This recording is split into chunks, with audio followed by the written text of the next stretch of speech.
Hi friends. Central council for research in Ayurvedic sciences ஒரு அரசு நிறுவனம் வந்து பார்த்தீங்கன்னா வேலைவாய்ப்பு நோட்டிஃபிகேஷன் வந்து வெளியிட்டிருக்காங்க.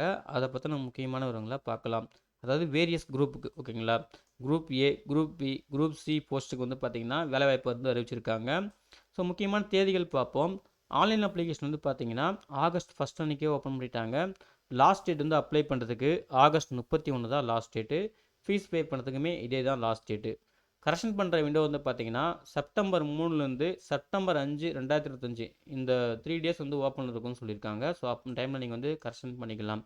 ஸோ இந்த டேபிள்லாம் கிளியராக பார்த்துக்குங்க. Group A post, group B post, group C போஸ்ட்டுன்னு சொல்லிட்டு ஒரு ஒரு டேபிளும் கிளியராக பார்த்துக்குங்க. உங்களுக்கு எந்த கேட்டகரியில் எந்த குரூப்பில் உங்களுக்கு எலிஜிபிள் வந்து செக் பண்ணிக்கோங்க.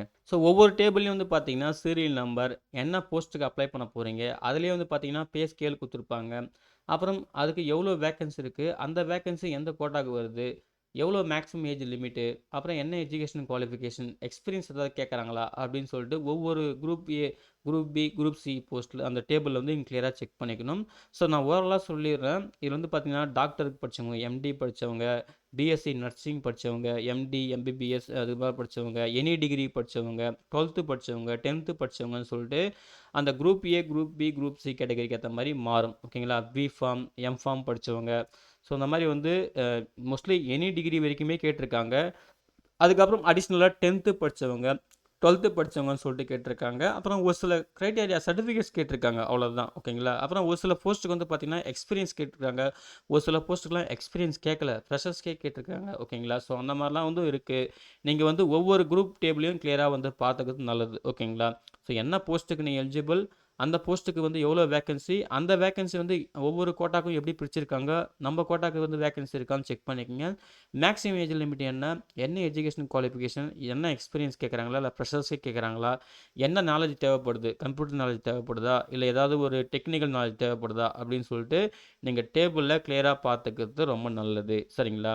அதே போல் இந்த வேக்கன்சிலாம் வந்து பார்த்தீங்கன்னா ஒரு சில குரூப் சி வேக்கன்சி வந்து பார்த்தீங்கன்னா ரிசர்வ் பண்ணியிருக்கோம் அப்படின்னு சொல்லியிருக்காங்க. பிடபிள்யூடி கேண்டிடேட்டுக்கு வந்து 23 போஸ்ட் ரிசர்வ் பண்ணியிருக்கோம்னு சொல்லியிருக்காங்க. ஸோ அந்த கண்டிஷன்ஸ்லாம் தெளிவாக வந்து பார்த்துக்குங்க. அது ரொம்ப முக்கியம் சரிங்களா. அதுக்கப்புறம் பிடபிள்யூடி கேண்டிடேட்டுக்கான கைட்லைன்ஸ்லாம் கொடுத்துருப்பாங்க. நீங்கள் ஒவ்வொரு போஸ்ட்டுக்கும் உங்களுக்கு என்ன மாதிரிலாம் வந்து ஃபங்க்ஷனல் ரெக்யர்மெண்ட் தேவைப்படும், என்ன மாதிரி டிசேபிலிட்டி இருக்கலாம்னு சொல்லிட்டு இங்கே தெளிவாக கொடுத்துருப்பாங்க. ஸோ நீங்கள் போஸ்ட் வைஸ் வந்து இங்கே ரீட் பண்ணிக்கலாம். ரீட் பண்ணிவிட்டு அதுக்கப்புறம் நீங்கள் அப்ளை பண்ணுங்கள் ஓகேங்களா. அதே போல் எக்ஸ் சர்வீஸ் மேனுக்கு வந்து குரூப் சியில் வந்து ஒரு 33 போஸ்ட் ரிசர்வ் பண்ணியிருக்கோம்னு சொல்லியிருக்காங்க. ஸோ அது எந்தெந்த போஸ்டிங்கில் வருது அப்படின்னு சொல்லிட்டு இங்கே தெளிவாக கொடுத்துருப்பாங்க. நீங்கள் எக்ஸ் சர்வீஸ் மேன் கேட்டீங்கன்னா நீங்களுமே இங்கே தெளிவாக செக் பண்ணிக்கோங்க ஓகேங்களா. அப்புறம் ஸ்கில் டெஸ்ட், ஸ்டெனோகிராஃப்ஸ்க்கு அப்ளை பண்ணுறவங்க ஸ்கில் டெஸ்ட் இருக்குது அப்படின்னு சொல்லியிருக்காங்க. அதுக்கான இன்ஸ்ட்ரக்ஷன் கொடுத்துருக்காங்க. ஸோ உங்களுக்கு என்ன மாதிரிலாம் வந்து இந்த எக்ஸாம் பேட்டர்ன் இருக்கும்னு சொல்லியிருக்காங்க. டேபிள் கிளியராக பார்த்துக்குங்க.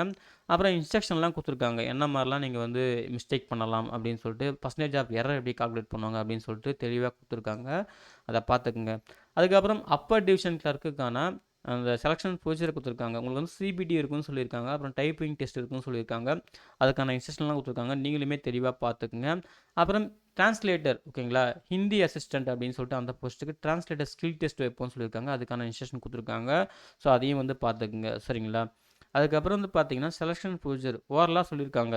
இப்போ குரூப் ஏ போஸ்ட்டுக்கு அப்ளை பண்ணுறவங்க வந்து பார்த்தீங்கன்னா கம்ப்ளீட்டாக ஆன்லைன் கம்ப்யூட்டர் பேஸ்டு டெஸ்ட்டு அதை ஃபாலோ பண்ணி அதுக்கப்புறம் இன்டர்வியூ கண்டக்ட் பண்ணி செலக்ட் பண்ணுவோம் அப்படின்னு சொல்லியிருக்காங்க. ஸோ இதில் சிபிடி வந்து பார்த்தீங்கன்னா 70 மார்க் அப்படின்னு சொல்லியிருக்காங்க. இன்டர்வியூக்கு வந்து 30 மார்க் அப்படின்னு சொல்லியிருக்காங்க. ஸோ இதுதான் வந்து குரூப் ஏ போஸ்ட்டுக்கு. குரூப் பி போஸ்ட்டுக்கு, குரூப் சி போஸ்ட்டுக்கு வந்து பார்த்தீங்கன்னா செலெக்ஷன் ப்ராசஸ் வந்து பாருங்கள். நீங்கள் சிபிடியில் வந்து 100 மார்க் அதை பேஸ் பண்ணி தான் நாங்கள் செலக்ட் பண்ணுவோம் அப்படின்னு சொல்லியிருக்காங்க சரிங்களா. அதாவது குரூப் பி, குரூப் சிக்கு மட்டும்.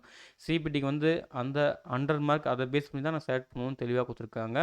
நெக்ஸ்ட் வந்து பார்த்தீங்கன்னா சில போஸ்ட்டுக்கெலாம் வந்து ஸ்கில் டெஸ்ட்டு இந்த மாதிரி டெஸ்ட்லாம் இருக்குது. ஸோ அந்த டெஸ்ட்லாம் வந்து அது அந்தந்த போஸ்ட்டுக்கு ஏற்ற மாதிரி மாறும். ஸோ அது வந்து நீங்கள் தெளிவாக நோட்டிஃபிகேஷனில் பார்த்துக்கிறது ரொம்ப ரொம்ப நல்லது ஓகேங்களா. அதே போல் சிபிடி எக்ஸாமுக்கு வந்து நெகட்டிவ் மார்க் வந்து இருக்குது. 0.25 மார்க் ஒரு ராங் ஆன்சருக்கு வந்து நீங்கள் அட்டன் பண்ணாமல் விட்டிங்கன்னா ராங் ஆன்சர் கிடையாது. அட்டன் பண்ணி ராங் ஆச்சுன்னா அது வந்து 0.25 மார்க் நெகட்டிவ் பண்ணுவாங்க சரிங்களா.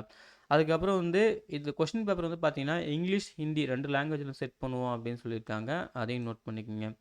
அப்புறம் வந்து பார்த்தீங்கன்னா இன்டர்வியூ ரேஷியோ சிபிடி கண்டக்ட் பண்ணிட்டு இன்டர்வியூ கால் பண்ணுவாங்க இல்லையா குரூப் ஏ போஸ்ட்டுக்கு. ஸோ அதில் ரேஷியோ சொல்லியிருக்காங்க. ஒரு வேக்கன்சிக்கு 5 பேர், ஒரு வேக்கன்சிக்கு 4 பேர், ஒரு வேக்கன்சிக்கு 3 பேர் அப்படின்னு சொல்லிட்டு. ஸோ அதையும் வந்து இந்த கைட்லைன்ஸ் தெளிவாக வந்து ஃபாலோ பண்ணிக்கோங்க சரிங்களா.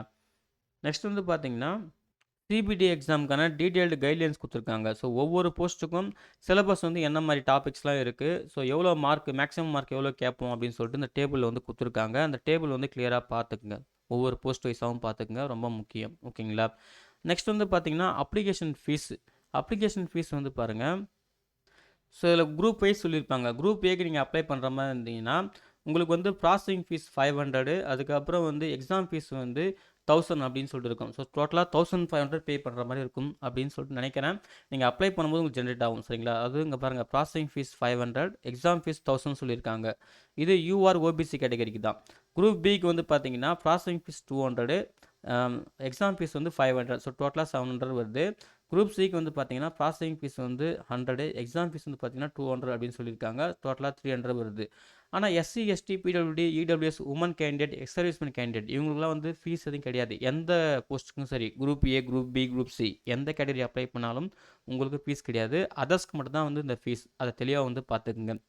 ஸோ இங்க வந்து பார்த்தீங்கன்னா ஒரு விஷயம் எக்ஸாம் டைம் வந்து பார்த்தீங்கன்னா, அதாவது பிடபிள்யூடி கேண்டிடேட்டுக்கு வந்து எக்ஸ்ட்ரா டைம் தராங்க. சரிங்களா? குரூப் ஏக்கு வந்து 60 மினிட்ஸ் எக்ஸ்ட்ராவும், குரூப் பிக்கு வந்து குரூப் சிக்கு வந்து பார்த்தீங்கன்னா, ஒரு 90லிருந்து 120 மினிட்ஸ் வந்து எக்ஸ்ட்ராவும் டைம் தராங்க. ஸோ அத வந்து தெளிவா நோட் பண்ணிக்கங்க. அப்புறம் மேற்கொண்டு எக்ஸாம் சிட்டி வந்து பார்த்தீங்கன்னா, நம்ம சென்னை குடுத்துருக்காங்க. சென்னை அப்புறம் பாண்டிச்சேரி ஓகேங்களா? ஸோ 2 லொகேஷன்ஸ் இருக்கு. உங்களுக்கு எது கன்வீனியன்ட்டோ கரெக்ட்டா அப்ளை பண்ணும்போது குடுத்து அப்ளை பண்ணுங்க. ஓகேங்களா? அப்புறம் அப்ளை பண்ணுறது கம்ப்ளீட்டா ஆன்லைன் மோடு தான். ஸ்டெப் 1, ஸ்டெப் 2, ஸ்டெப் 3ன்னு சொல்லிட்டு டீட்டெயிலா குடுத்துருக்காங்க. அதையும் வந்து தெளிவா வந்து பார்த்துட்டு அதுக்கப்புறம் நீங்க அப்ளை பண்ணுங்க. ஓகேங்களா?